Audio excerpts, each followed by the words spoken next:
clave mediática en este bicentenario para conocer la actualidad que hace noticia en nuestro planeta. Un análisis a la realidad que intentan reflejar los diarios, los portales, las redes sociales y también los diversos y variados canales de comunicación. Y por supuesto, empecemos con las portadas de Ecuador a propósito de este bicentenario.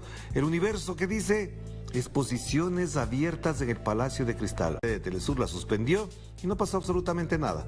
Pero del acontecimiento que sí fue de participación masiva, popular, con más de 100.000 personas participando en diversas actividades de orden artístico, cultural, incluso de carácter internacional, organizado por la Prefectura de Pichincha, que la conduce Paola Pavón, de la Revolución Ciudadana. Ni una línea, ni una sola línea en los medios de comunicación, en los noticieros, porque eso es el compromiso de la prensa pautada, corporativa y concentrada del Ecuador. No dar ni un solo espacio a las autoridades que tiene la Revolución Ciudadana, como es el prefecto de la provincia de Manabí, la prefecta de Pichincha, Paola Pavón.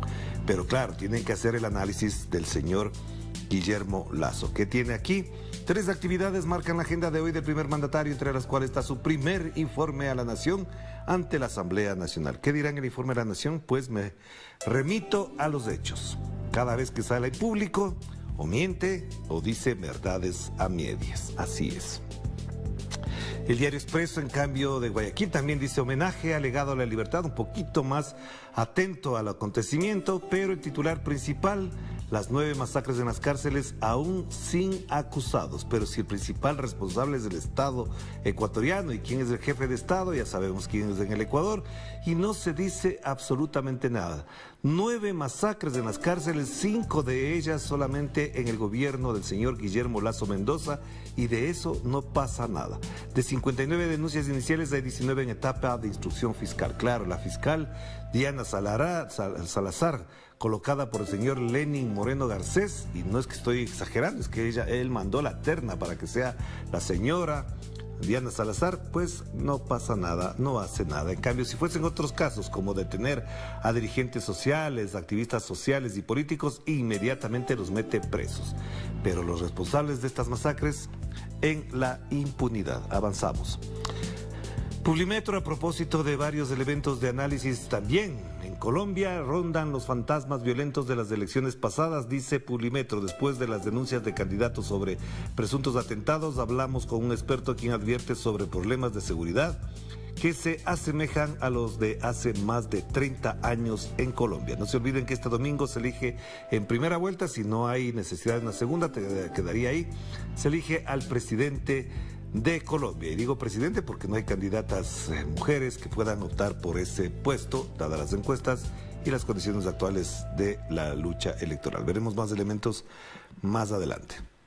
Y aquí la diaria de Uruguay destaca lo que también ya destacamos el día de ayer, pero es muy importante que el mundo tenga presente lo siguiente. Por primera vez hay más de 100 millones de personas desplazadas. Según la Agencia de la ONU para los Refugiados, el ataque a Ucrania, golpes de Estado recientes y persecuciones estatales causaron un aumento sin precedentes de quienes debieron dejar sus hogares. 100 millones de personas desplazadas, buscando refugio, instaladas en carpas en otros países, cruzando fronteras. Esa es la realidad de nuestro planeta. 100 millones de personas desplazadas. Esto es algo que habría que analizar a profundidad en un programa especial, por supuesto, de análisis, de opinión, y que creo que da cuenta de una situación en el mundo que no es normal. No puede ser que las personas se muevan, se movilicen, salgan de sus hogares, dejen sus hogares para buscar refugio en otros países. Pero bueno, es lo que tenemos. La tercera de Chile: el gobierno descarta opciones de plan B ante eventual triunfo del rechazo en el plebiscito. Estamos hablando de escenarios aún no planteados. Obviamente tendremos que analizar esta situación, por supuesto, a propósito de este elemento clave que ocurre en Chile, que es el plebiscito, que si no me equivoco se realizará en septiembre de este año. La vocera del gobierno, Camila Vallejo, señaló que el camino trazado es el plebiscito de salida con la alternativa apruebo, rechaza, no hay más.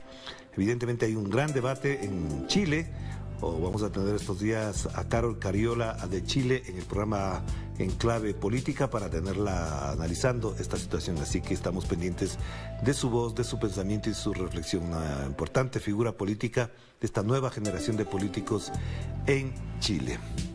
Pasamos a página 12 a propósito de lo que pasó el día de ayer. Roberto Feletti renunció a la Secretaría de Comercio Interior, que la última semana pasó a depender del Ministerio de Economía, con discrepancias en relación a algunas políticas específicas como las retenciones. Prefirió dejarle las manos libres a Guzmán, al ministro de Economía, para que eligiera sus colaboradores. Su reemplazante será el director del Banco Central, Guillermo Hahn, muy cercano al ministro. Ayer hubo varios memes, programas especiales alrededor de la renuncia de Feletti y por supuesto también un ataque de los medios de comunicación al gobierno de Alberto Fernández. Si no pongo la portada de Clarín es porque ya da vergüenza cómo se plantean los medios de la derecha argentina con respecto a estos temas. El hecho ocurrió, nadie lo niega, pero de ahí a pasar a elucubraciones en los titulares y en las portadas ya es otro tema. Pasemos a Caracas, el diario Últimas Noticias. Ataques terroristas en refinerías y en Guri. Iván Duque y la derecha son responsables, dijo el presidente Maduro. Esto, que no es noticia, no aparece en los titulares de los medios de comunicación, porque cuando los ataques son terroristas y son de la derecha en Venezuela, pues no es noticia mundial. El complejo refinador de Paraguaná sufrió un ataque terrorista el sábado de la noche. La refinería El Palito también recibió un ataque a su sistema eléctrico, informó el mandatario venezolano, quien también agregó que la central de Guri fue objeto de 2 ataques en su sistema operativo. Como no pueden resolver los asuntos en la mesa de negociaciones, pues han optado por el terrorismo. Y esto que viene ocurriendo desde el año 2017, 18, 19, 20, 21, como ya incluso lo destacan las propias ex autoridades del gobierno de Donald Trump en sus libros, en sus memorias. Obviamente no tiene responsabilidades, pero llegará su momento para aquello. Pues sí.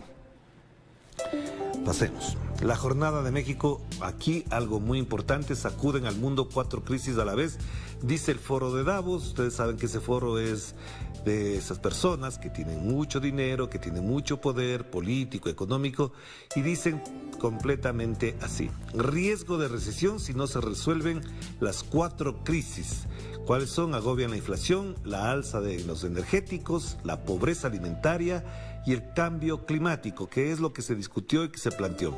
Que lo diga a Davos ya llama la atención, pero de esto, de la inflación, del encarecimiento de los combustibles, de la pobreza en general y del cambio climático, ya es que es demasiado lo que está pasando en este país, en este planeta, y obviamente tiene todos los elementos de un análisis mucho más profundo que el que plantea el foro de Davos. La carestía en niveles históricos en Estados Unidos y países europeos es otro elemento que se destaca en la portada de la jornada, y los expertos dicen que la situación amenaza la estabilidad en América Latina. ¿La estabilidad de quién? También eso habrá que preguntar. La estabilidad, ¿a cuál estabilidad se refieren? ¿La estabilidad de los ricos que sacan la plata por miles y miles de dólares de, por ejemplo, Argentina o de Ecuador, o los que sacaron de Chile, o los que sacan de Colombia y del propio México? ¿Cuál estabilidad estamos hablando? Y la alerta a la ONU: va en aumento la inseguridad en víveres en el planeta. Esto es algo importante. Y fíjense en lo que está pasando. Busca Estados Unidos que acudan a la cumbre voces de Venezuela, Cuba y Nicaragua. ¿A qué se referirá con voces? ¿Será que le invitan al señor Juan Guaidó, que no tiene ninguna representación, ningún cargo en ninguna parte del mundo más allá del cargo que pesa sobre su conciencia de haberse robado la plata de Venezuela? ¿A quién van a invitar por Cuba? ¿A los diputados, senadores, republicanos o demócratas que tienen en Estados Unidos? ¿A quién van a invitar? Mejor quédense con su cumbre, que ya dijimos no es de las Américas. Y pasamos a los portales informativos. Así fue el debate entre los candidatos presidenciales colombianos, un debate interesante, a ratos un poco complicado de entender a ciertos candidatos, a 2 o 3 en particular, que no saben, creo, ni siquiera en qué país están viviendo. Y bueno, valió la pena ver el debate para entender el estado de la política y también las perspectivas del pacto histórico y de su candidato Gustavo Petro, que mirándoles a los ojos a los dos candidatos que le siguen en las encuestas, obviamente derrumbó todas esas tesis que está planteando de que llegará el comunismo, de que se van a convertir en Venezuela, etcétera. Todas las falacias de siempre ya no tienen cómo. En Colombia, en Chile, en Argentina, en Bolivia y en Ecuador, la misma cantaleta de siempre, la misma. Durante el debate, los candidatos tuvieron la oportunidad de realizar preguntas a sus rivales sobre sus diversos temas. Eso ya no dice mucho, pero fue efectivamente así. Y la desaprobación del presidente ecuatoriano se mantiene en el 70% al cumplirse un año. Se mantiene y sigue subiendo, diría yo. Lo que añadiría, según las encuestas ayer del CIES, el Centro de Investigaciones Electorales y de Encuestas en el Ecuador, más de Click Report, dan cuenta de que, por ejemplo, en Click, el 71% de la población desaprueba la gestión del presidente Guillermo Lasso y el CIES ayer le daba un 70%, pero la insatisfacción del pueblo ecuatoriano con su situación actual llega alrededor del 80% con respecto a la economía, a la sociedad, a los temas sociales, en general. Y más informaciones acá. El presidente de Venezuela denuncia los ataques contra el sistema energético y Jair Bolsonaro destituye al presidente de Petrobras. Pero bueno, lo de Ecuador hay que tenerlo presente porque el día de hoy obviamente hace su informe a la nación. ¿Qué informará? Pues no sabemos. Y aquí, de France 24, a propósito también del debate de ayer, se destaca, tiene la figura principal de la política colombiana a él, a la figura que ustedes ven en la imagen, Gustavo Petro, el líder de la izquierda colombiana que aspira a hacer historia. Señores de France 24, ya la hizo. En su momento ya la hizo cuando fue alcalde de Bogotá, cuando ha dirigido varias instancias de la política, cuando fue militante del M19, por ejemplo. En el libro de memorias, que lo termino de leer en poco, evidentemente hay un montón de elementos de análisis para entender quién es Gustavo Petro y por qué está colocado ahí. Él obviamente tiene un talante político muy importante y es por eso que está instalado ahí. ¿Hará historia permanentemente? Sí, pero ese es un lugar común en los titulares que no dicen nada. Y vamos cerrando con Sputnik, infosaboteadores, así opera el Centro Ucraniano de Operaciones Informativas y Psicológicas.